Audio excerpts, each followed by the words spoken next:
Salut à tous, c'est Lunaris. Aujourd'hui, le test du vélo à assistance électrique Engwe P26.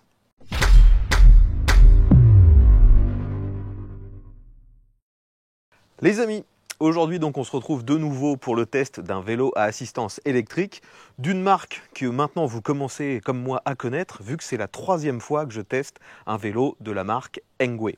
Donc là on est sur le P26, un modèle qui vient à peine de sortir et c'est un modèle qui est décrit sur le site officiel comme commuter, c'est-à-dire un vélo conçu pour un usage quotidien, essentiellement citadin, mais néanmoins, vu ses caractéristiques techniques, vous pouvez faire un peu de chemin avec. Avant de commencer, je vais déjà vous expliquer pourquoi derrière moi il n'y a pas un, mais bien deux vélos. Tout simplement, j'ai été contacté dans un premier temps par la marque Engwe afin que je teste ce nouveau modèle, le P26. Et ils me l'ont envoyé pour que je le teste. Et j'ai été contacté à peu près au même moment par le site Geek Maxi, qui m'avait déjà envoyé d'autres vélos, afin que je teste un vélo. Mais il ne m'avait pas précisé lequel. Et finalement, je me suis retrouvé avec deux fois le même vélo. Bon, vous vous en doutez, je ne vais pas faire deux vidéos différentes pour le même vélo. Vous aurez donc dans les liens en dessous, si vous désirez en faire l'acquisition, un lien vers le site d'Engwe et un lien vers le site de Geek Maxi. Après, à vous de voir qui fera les meilleures offres. Donc voilà pourquoi je me retrouve avec deux vélos. Donc afin de tester ce vélo, je suis parti en balade avec mon frère. Donc on avait chacun un vélo identique. Et on a donc pu vous donner nos impressions, nos premières impressions. D'ailleurs, vous avez peut-être déjà vu la vidéo qui est disponible sur la chaîne de mon frère, MC Aventure. Et j'avoue que les premières impressions à chaud comme ça, j'ai été peut-être un peu véhément, on va dire. J'ai vraiment pas été gentil avec ce vélo, surtout parce que le rapport qualité-prix ne semblait vraiment pas bon. Depuis, certaines informations ont évolué. Lorsque l'on m'a envoyé ce vélo, on m'a dit qu'il valait 1200 €. Finalement, alors qu'il vient juste de sortir, il est déjà à un prix bien inférieur. Il est tombé à 1050 € et il y a même des codes de promo qui ont été distribués, mis à la disposition pour qu'il soit encore un peu moins cher. Donc là, forcément, avec quasi 20% d'écart sur le prix, ça change le ressenti que j'ai par rapport à ce vélo. Tout d'abord, voyons déjà les caractéristiques de ce produit. Donc je vais passer au tour des vélos pour vous le décrire. Comme je le disais en préambule, on est sur un vélo dit commuter, donc utilisable en ville au quotidien.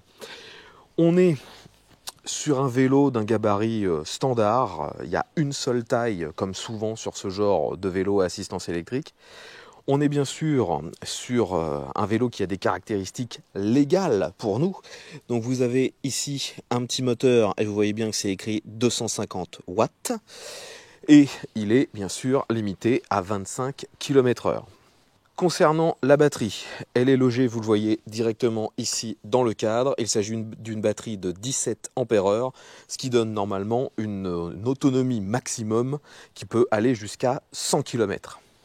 Donc pour l'instant, vous pourriez vous dire, finalement, les caractéristiques que je vous présente sont relativement standards. J'ai déjà testé d'autres vélos, d'autres marques, qui avaient des caractéristiques quasi similaires. Là où ce Engwe se différencie un petit peu, c'est sur la finition. Les autres Engwe que j'ai pu tester, c'était justement ce que je reprochais. Je trouvais que les peintures n'étaient pas jolies, pas de bonne qualité et l'assemblage laissait parfois à désirer.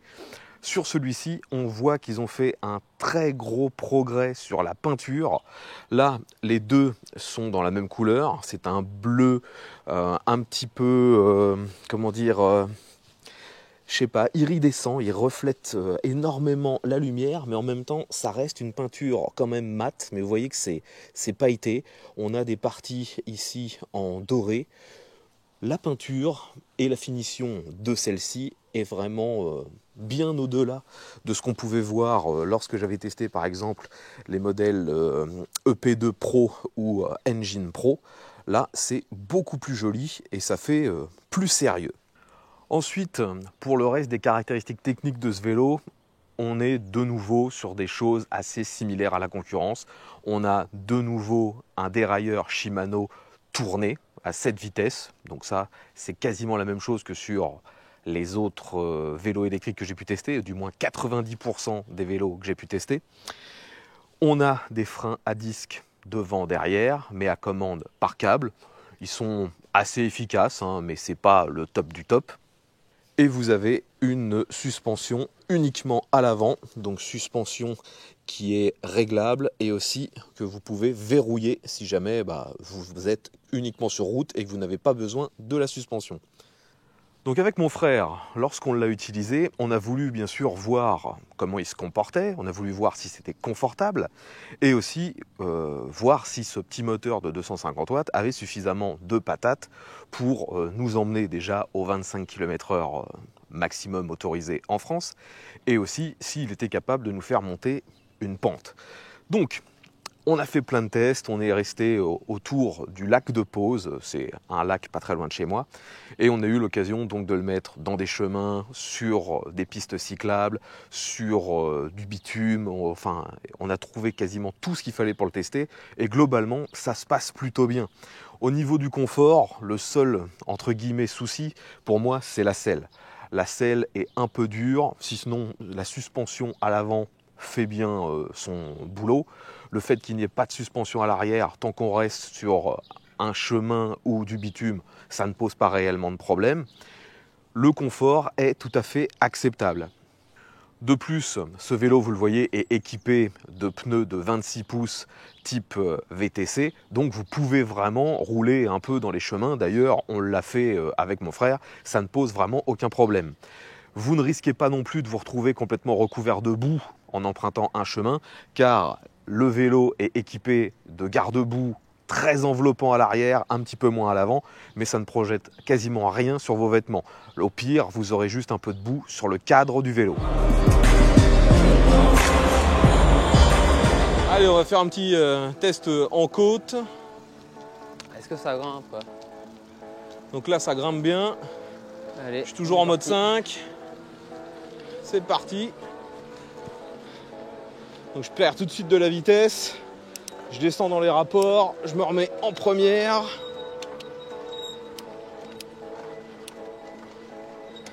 Ouais, et ben il peine. Hein. Ouais, il peine. Hein.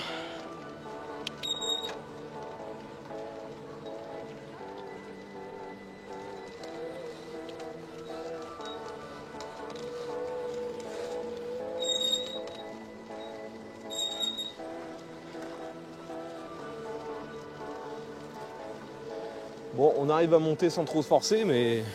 Bon, j'étais à 12 maximum. Pas pareil. plus, hein. Donc finalement, vous pourriez être en train de vous dire, mais pourquoi il y a eu toutes ces mises en garde en début de vidéo, vu que pour l'instant, tout ce que je vous décris, c'est standard, voire il n'y a pas de problème, c'est même plutôt bon.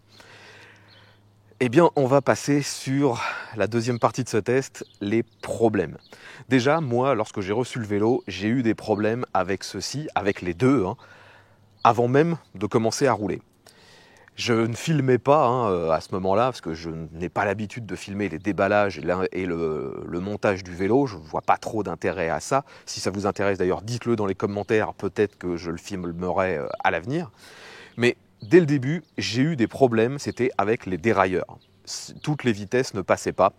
Et j'ai galéré avant de m'apercevoir que si ça ne marchait pas, c'était à cause d'un problème stupide. En fait, si vous regardez sur les vélos, vous avez une patte juste ici qui sert normalement à protéger justement le mécanisme du dérailleur en cas de chute. Et bien sur les deux vélos, ces pattes étaient tordues de telle façon que le dérailleur ne pouvait pas aller suffisamment vers la droite pour passer les rapports ici. On restait bloqué la plupart du temps sur ce rapport-là. Les deux derniers ne passaient pas car c'était bloqué. Et ça, peu importe les réglages qu'on effectuait, hein, c'était mécanique, ça restait bloqué contre le métal. Donc j'ai mis quand même pas mal de temps à m'en apercevoir et j'ai surtout été surpris de voir qu'il y avait ce même problème sur les deux vélos. Donc j'ai remis la pièce dans sa bonne forme. J'ai pris le temps ensuite quand même de régler tout le dérailleur et c'est la première fois que j'ai la nécessité de faire ça sur tous les vélos que j'ai pu tester. La plupart du temps les dérailleurs fonctionnent très bien ou ont juste un tout petit jeu, un petit peu de bruit, mais ça fonctionne. Là, le dérailleur fonctionnait vraiment très mal, donc j'étais obligé de tout régler. Ça m'a pris pas mal de temps et c'était assez pénible.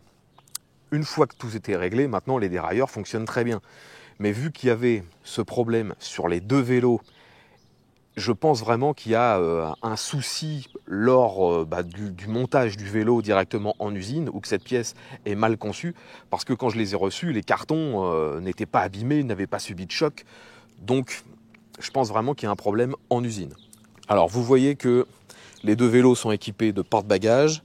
Celui-ci n'a aucun problème, hein, il est quand même relativement robuste.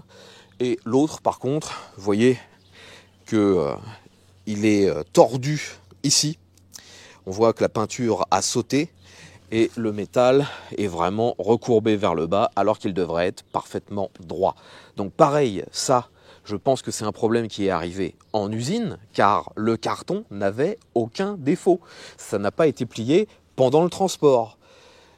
Et ce genre de désagrément, de surprise, je me mets à la place du client qui vient de commander son vélo, il reçoit déjà abîmé avant même de l'utiliser, c'est vraiment, vraiment pénible. Même si finalement, ce porte-paquet un peu tourné, ce n'est pas réellement gênant, vous pouvez quand même l'utiliser, il n'y a pas de problème. Mais je pense qu'il y a vraiment un problème de contrôle qualité en usine. Le dernier gros problème, et ce qui fait qu'au final je n'aime qu'assez peu utiliser ce vélo, c'est au niveau de l'électronique.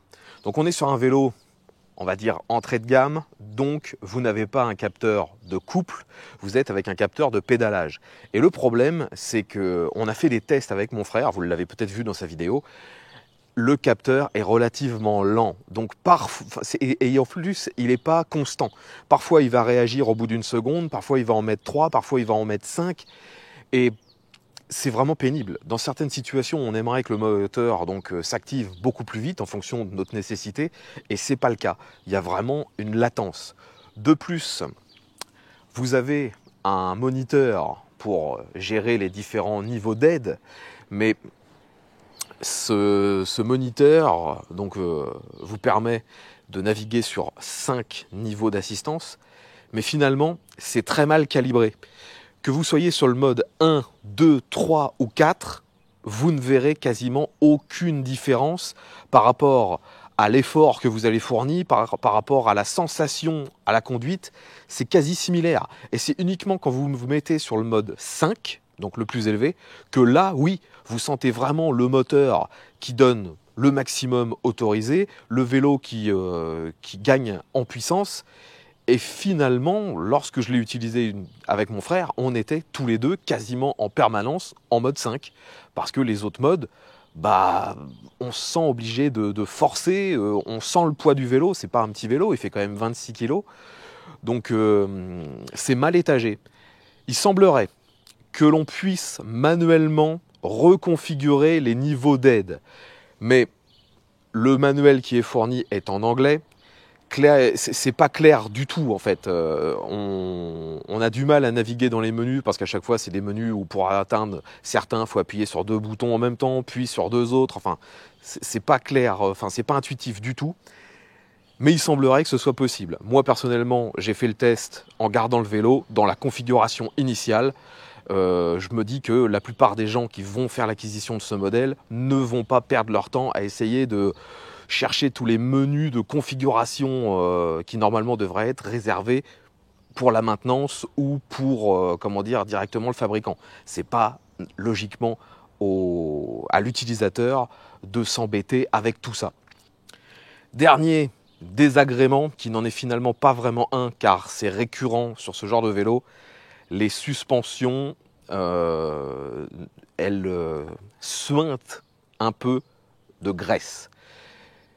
Mais ça, j'en parle ici, mais il faut bien garder en tête que ce n'est pas typique à ce vélo. Vous pouvez prendre n'importe quel autre vélo à assistance électrique en provenance de Chine qui serait dans ces prix-là, dans les 1000 €, vous aurez une suspension avant qui suinte de la graisse ou de l'huile. J'en ai vu aucun à l'heure actuelle qui n'avait pas ce problème. Donc ici, on a également ce souci. On a un léger suintement. Après, j'ai quand même l'impression qu'au fil du temps, ça vient à s'atténuer un petit peu. Peut-être qu'ils mettent trop de graisse au départ. J'avoue que j'en sais rien. Bon, beaucoup d'entre vous vont encore se dire que, comme souvent sur les tests, je me concentre essentiellement sur les points problématiques, les défaillances, et que je parle assez peu des bons côtés. Et c'est vrai, c'est un défaut. J'ai toujours tendance à me focaliser sur ce qui est mauvais. J'ai oublié de parler de quelques petits bons points quand même sur ce modèle. Vous voyez qu'on a éclairage avant et arrière, et l'arrière fait aussi office de feu stop. Et ça, pour un vélo qui est conçu pour la ville, c'est indispensable. J'aurais même aimé avoir des clignotants, mais bon, et là, j'en demande trop, vu que globalement, pour l'instant, je n'ai vu aucun vélo à assistance électrique avec des clignotants.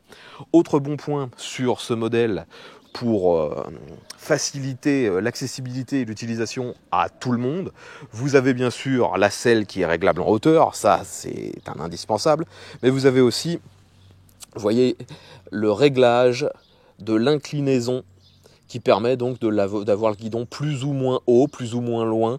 C'est vraiment pratique et ça permet de faire que le vélo est utilisable par presque tout le monde. Donc pour conclure les amis, est-ce que je vous recommande ce P26 ? De mon point de vue, non. Je trouve que on peut avoir mieux, même en restant sur la marque Engwe. J'avais testé le EP2 Pro qui vaut à peu près la même somme, donc dans les 1000 €, et celui-ci n'avait pas les problèmes que je viens de vous énumérer. En plus, il était pliant. C'est sûr qu'au niveau look, ça n'a rien à voir avec celui-ci. Faut voir ce que vous préférez, mais je n'avais eu aucun de ces problèmes sur le EP2 Pro. Si vous avez apprécié ce test, n'oubliez pas bien sûr de mettre un petit pouce vers le haut. Vous pouvez commenter, dire ce que vous en pensez dans l'espace commentaire. Abonnez-vous si ce type de contenu vous intéresse, vu que je teste maintenant ce genre de vélo assez régulièrement. A bientôt et à tous!